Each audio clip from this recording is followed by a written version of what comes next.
Assalamualaikum warahmatullahi wabarakatuh. Alhamdulillah bisa berjumpa kembali bersama channel Mencari Barokah TV. Menjelang akhir hayatnya, Kiai Kholil sering ke Jombang, tempat pengajian Kiai Haji Hasyim Asy'ari. Bahkan kedatangan Kiai Kholil ke Tebu Ireng hanya untuk mendengarkan pengajian dari Kiai Haji Hasyim Asy'ari. Hal ini suatu isyarat bahwa estafet perjuangan segera akan diserahkan kepada Kiai Hasyim Asy'ari sebagai muridnya. Di samping itu, dengan datangnya Kiai Kholil ke tengah pengajian tersebut menunjukkan pengakuan keulamaannya Kiai Hasyim Asy'ari. Isyarat pengalihan estafet perjuangan semakin hari semakin menunjukkan kebenarannya. Akhirnya, puncak kejelasan terjadi pada bulan puasa, suatu bulan yang amat disucikan oleh seluruh kaum muslimin Madura. Warga Bangkalan yang juga menunaikan ibadah puasa di bulan suci itu hampir rampung. Idul Fitri tinggal sehari lagi. Nampak semua orang terlihat bergembira. Kaum muslimin Bangkalan tidak menduga kalau akan terjadi sesuatu. Tepat pukul 3 dini hari, Kiai Kholil sakit keras.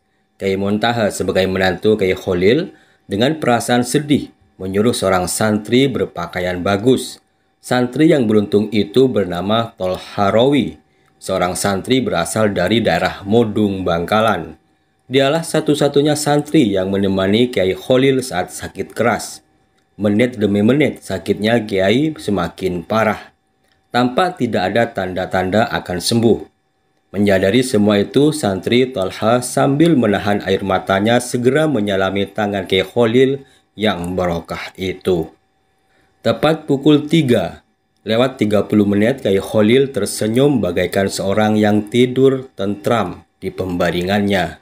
Saat itu malam Jumat Legi tanggal 29 Ramadan 1343 Hijriah, bertepatan dengan tanggal 24 April 1925 Masehi. Tentang wafatnya Kiai Kholil ada beberapa versi.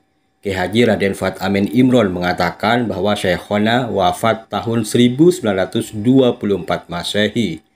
Inna lillahi wa inna ilaihi raji'un. Sayyidina Kholil wafat. Guru bijaksana itu meninggalkan kita semua. Bumi menangis dan langit pun menangis. Bumi berduka karena tak ada lagi sujudnya sang guru aneh. Dan langit pun bersedih karena tak ada lagi pahala naik. Melihat kenyataan ini, Tolha Rawi yang dari tadi dapat menahan diri, kini tak kuasa lagi membendung tangisannya. Sambil menangis terisak-isak, Tolha Rawi keluar. Kemudian mencari Kiai Khotib dan Kiai Muntaha. Tolong lihat Kiai Kholil di dalam. Pintanya Tolha Rawi tak kuasa menahan ledakan tangisannya. Dengan bergegas kedua kiai itu masuk di tempat pembaringan Kiai Kholil dan menjeritlah melihat Kiai Kholil wafat. Semuanya tenggelam dalam tangis akan kepergian Kiai Kholil. Selamat jalan Syekhona Kholil. Kekasih Allah, semoga Allah mensucikan rohnya. Dengan berita kematian Kiai Kholil, gemparlah penduduk Bangkalan. Bangkalan berduka. Hari itu kehilangan putra terbaiknya. Hanya sekejap saja setelah berita kematian itu, seluruh pecinta Syekhona se-Jawa dan Madura berkumpul di Kademangan. Mereka sengaja datang ke Bangkalan untuk menghormati yang terakhir kalinya kepada Kiai Kholil Bangkalan. Semua ingin mengiringi kepergian sang guru sampai tempat peristirahatannya yang terakhir. Hari itu, Bangkalan menjadi lautan manusia. Tangis dan tahlil membahana memenuhi langit Bangkalan. Semua tenggelam dalam kesedihan dan doa. Setelah ribuan jamaah mensolatkannya, suasana keharuan dan kesyahduan menyelimuti kediaman Syekhona.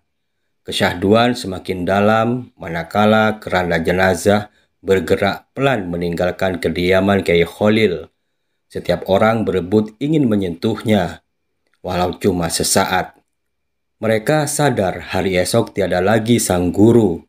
Kiai Kholil yang sangat dicintai itu akan meninggalkannya selamanya. Ribuan jamaah yang memadati pemakaman seakan bersenandung kalbu bersama. Selamat jalan Kiai Khalil, selamat jalan waliullah. Akhirnya, jasad kasarnya yang mulai itu dikebumikan di Desa Martajasa, Kecamatan Bangkalan, kini pemakaman itu dikenal dengan Pasyarian Kiai Haji Muhammad Khalil bin Abdul Latif Martajasa Bangkalan. Kiai Khalil telah tiada, namun jejak langkahnya masih terus dirambah penerusnya. Di Indonesia, kini terdapat ribuan pesantren yang terus berkhidmat kepada kehidupan Islam dan kaum muslimin. Dan itu semua, kalau kita telusuri, jelas mempunyai akar sejarah kepada seorang yang telah berjuang merintis Islam di Madura dan Jawa. Dia adalah Kiai Haji Muhammad Khalil Bangkalan. Semoga Allah merahmatinya. Baik, terima kasih bagi Anda semuanya yang menonton video ini. Isi video ini kami sadur dari buku yang berjudul Surat Kepada Anjing Hitam, Biografi dan Karomah Syekhona Muhammad Khalil Bangkalan, yang ditulis oleh Saifur Rahman.